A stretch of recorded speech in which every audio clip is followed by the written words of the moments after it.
Salam, hər vaxtınız xeyir olsun. Bəzən 11-ci sinif şagirdləri bildirir ki, biz iş nömrəsini tapmaqda çətinlik çəkirik və bununla bağlı mən video material çəkəcəm ki, siz iş nömrəsini hardan və necə əldə edə bilərsiniz. İlk öncə Google axtarış sisteminə daxil oluruq və burada axtarış yerinə Dimqovaz yazırıq və yaxud da Öyrətim İmtahan Mərkəzi yazırıq. Və daha sonra axtar düyməsini sıxırıq və burada görürsünüz Öyrətim İmtahan Mərkəzi çıxır. Biz bura daxil oluruq və burada görürsünüz başlıqlar var. İmtahana buraxış vərəqəsi 9 mart. Bunun üzərindən vururuq. Və burada ümumi təhsil müəssisələri şagirdlər üçün imtahana buraxış vərəqəsi var. Onun üzərindən vururuq. Və burada görürsünüz şagird məzun sistemi açılır və burada sol tərəfdə görürsünüz şagirdlər üçün giriş var. Bunun üzərindən vururuq. Və görürsünüz burada da bizdən iş nömrəsi tələb olunur. İndi biz iş nömrəsini tapmaq üçün buradan yazısı var. Buradan yazısının üzərinə vururuq. Və görürsünüz burada artıq bizdən vəsiqənin nömrəsi və vəsiqənin fin kodunu soruşur. İndi mən sizə göstərəcəm həm köhnə vəsiqələrdə, həm yeni vəsiqədə fin kod hardadır.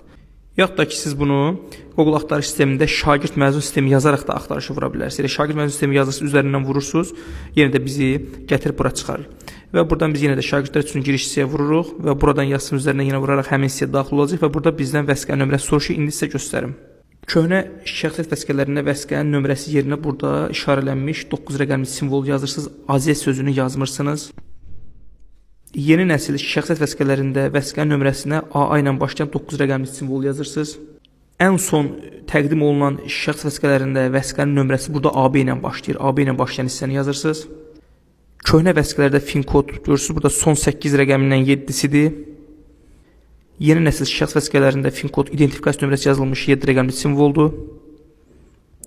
Və ən son təqdim olunan vəsiqələrdə yenə identifikasiya nömrəsi burada 7 rəqəmli simvoldur. Və indi biz müvafiq məlumatları uyğun xanaya yazaq.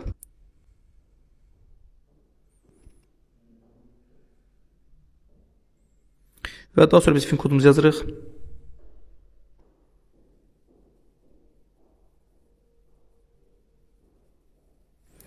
Və burada tədris ili var. Tədris ilinə siz dəymirsiniz. Çünki siz artıq 2025-26-da yəni məzunsunuz.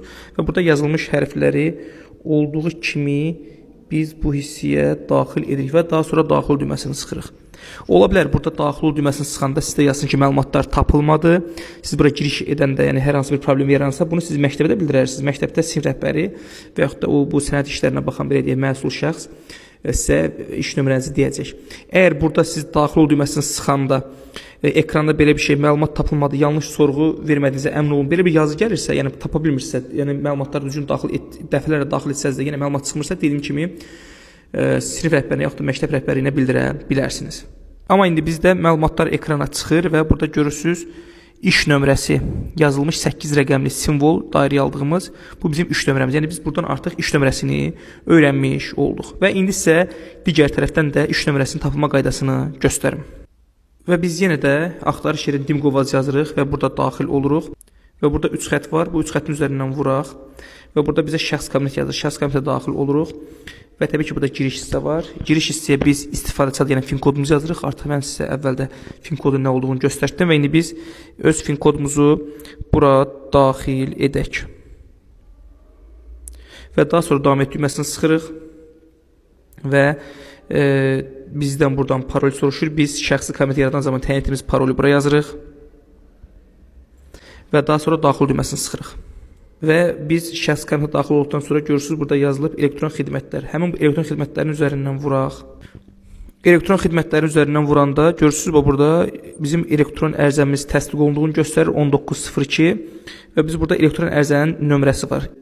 Bunun üzərindən vururuq və xatırladım ki, iPhone telefonları ilə Safari daxil olanda bu açmır, çalışın Chrome-dan yaxud da ki başqa bir vasitəni istifadə edəsiniz. Məsələn, bunu kompüterində elə bilərsiniz. Yəni, bildirim ki, iPhone-larda, Safari-də bu açmır. Biz abituriyentin elektron ərizəsinin üzərindən vuraq və görürsünüz, artıq burada abituriyentin elektron ərizəsi yenə təsdiq olunduğunu göstərir 1902 və biz burada bağlıq xanası var. Bağlıq xanası üzərindən vuraq və görürsünüz, artıq bizim burada yenə də ərizəmizin təsdiq olunduğunu göstərir və burada görürsünüz, belə şərəsi var. O səhifənin üzərindən vuraq, bunu bağlayaq. Və artıq bizim burada gördüyünüz yenə də ərizəmizin təsdiq olunduğu göstərir və indi biz bu ərizənin özünə baxmağı göstərim sizə. Burada görürsünüz elektron ərizənin çap et var. Bir daha xatırladıram, iPhone telefonlarında Safari-də bunu açanda açmır.